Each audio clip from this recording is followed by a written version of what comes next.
guys, welcome back to RC Shed. Today I'm going to try and help you fix problems with your scooter, and in this particular episode I'm going to tell you how to fix a problem that I've just found out with my Kugu G2 Pro, which happens to be one of my favourite scooters. So keep tuned and let's try and get to the bottom and hopefully fix it and help you guys sort any other problems you have with your scooters. Alright, let's hit it. So the problem today is with this display on my Kugu G2 Pro. As I previously said, this is a great little scooter. It's only a single motor scooter, but it's got great suspension. It's a good size. It does about 35 mile an hour. But I jumped on it the other day and realised there was a problem with the display. So I need to know whether I need to change the display or check the settings on the rest of the scooter to see what it is. So let's turn her on and then you can see exactly what I'm talking about. So basically the screen normally has all of your settings, your speeds. You can rifle through like this, moving up with the controller that I've got here.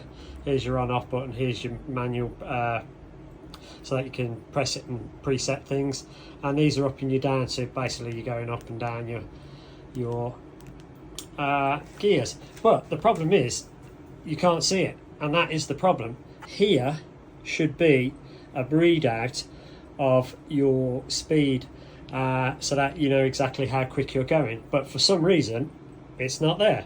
So in this episode and today we're going to go into that, have a little delve into it and see what the problem is. I actually think it's the display that's failed, because I can scroll, look, I can go on to, hold that down, I can go on to the settings, the P2 settings, all fine, but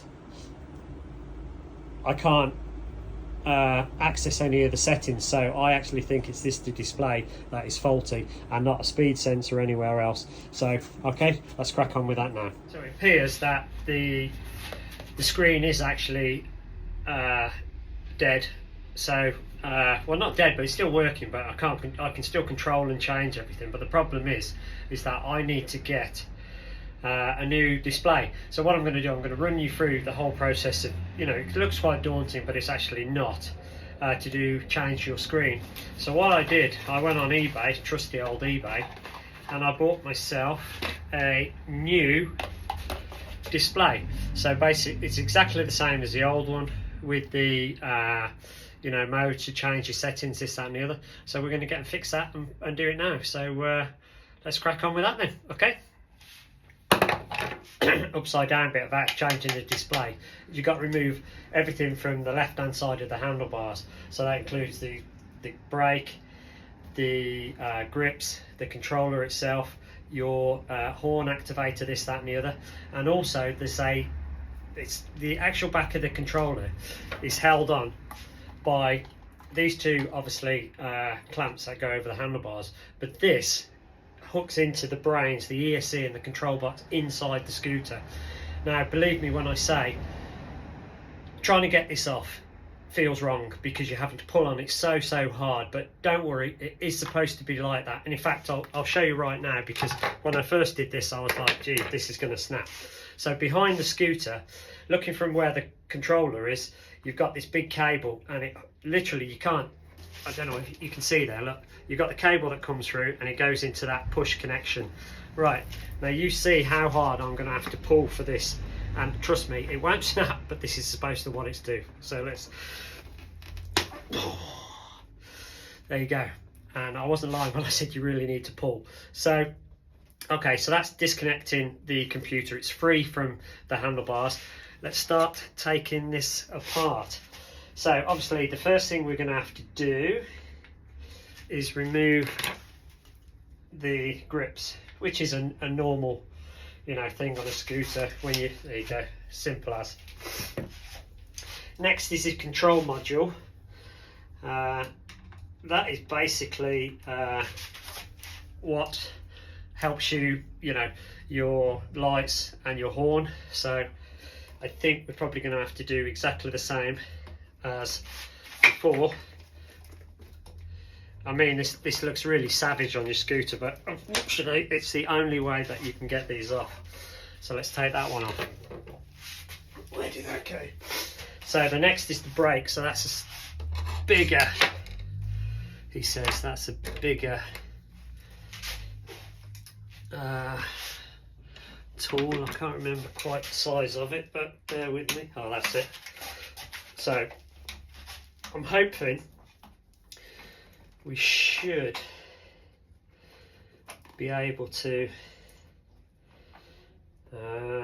no, I think this is looking a little bit more complicated than I first envisioned, unless I can actually just open that out.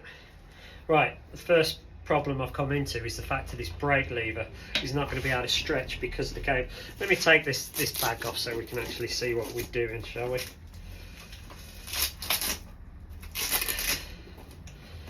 Like so.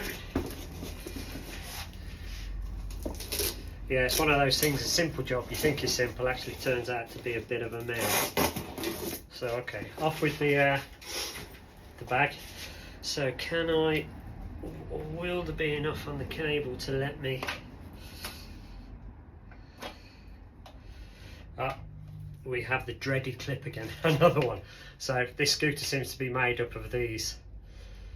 I'm not sure why I'd have a push one on there, but let's have a look.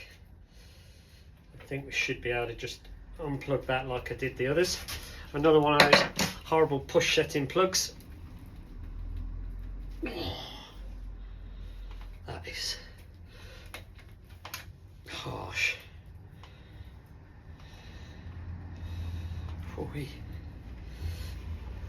Oh, there you go. Now luckily these are all colour coded, so you've got the green one there, you've got the blue, you see you've got the blue, the red, the green, so obviously it's quite simple, red to red, blue to blue, green to green. So well, that's good. Now let's hope, am I gonna have any luck on my side? I don't think I am. So what we're going to do is screw the brake in and then see if we can actually just take that caliper out.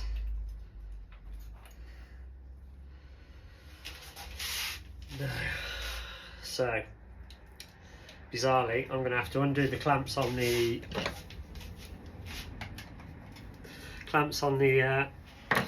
stem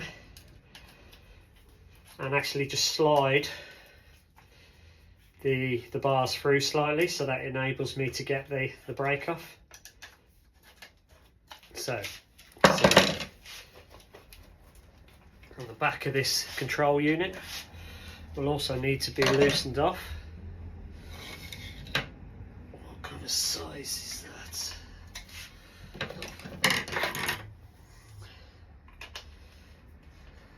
So just loosen it enough so that you can actually slide the bars through.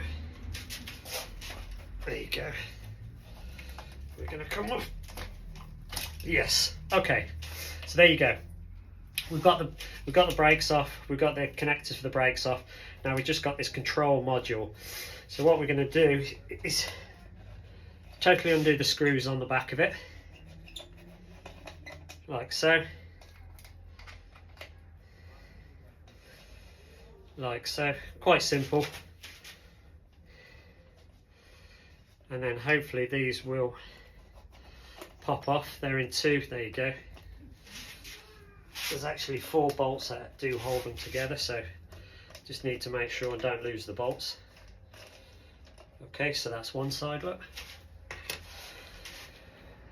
And then the next side is exactly the same.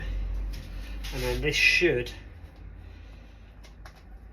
come off in one place, and then we can actually reattach there you go. Okay, so we've got these rubber bungs, we need to make sure that we use those. And okay, so same with this is the controller, which the menu controller, which flips through the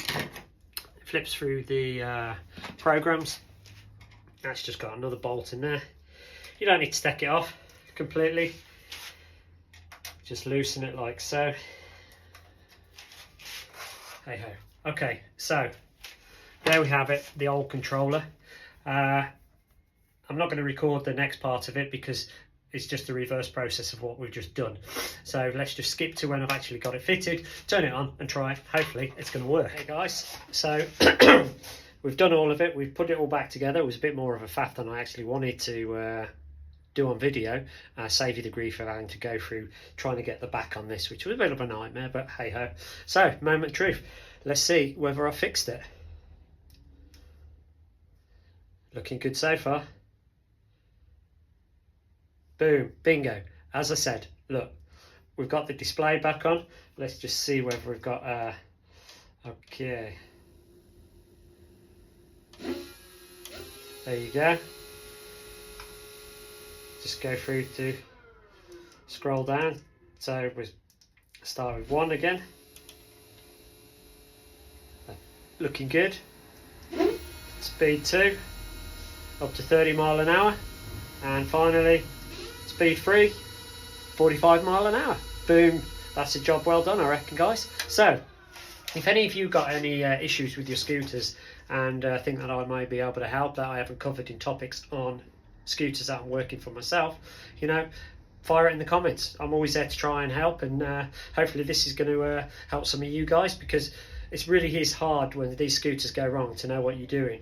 And my way of learning is just by trial and error, just trying. Luckily, I thought it was the dodgy display, that I'd got the original display, but actually now it's was a quick fix. So this cost me, I think it was about 40 quid. So it's 40 quid well spent, because I do love this scooter, and hopefully now it will go on for a few more years. So yeah, okay, I'm back to it. Any questions you want to ask, or comments, or whatever you want to know, try and fire at me, and hopefully I can answer them. But in the meantime, please feel free to like, subscribe, and tune in for the next one. All right guys, plenty more to come. Cheers, bye.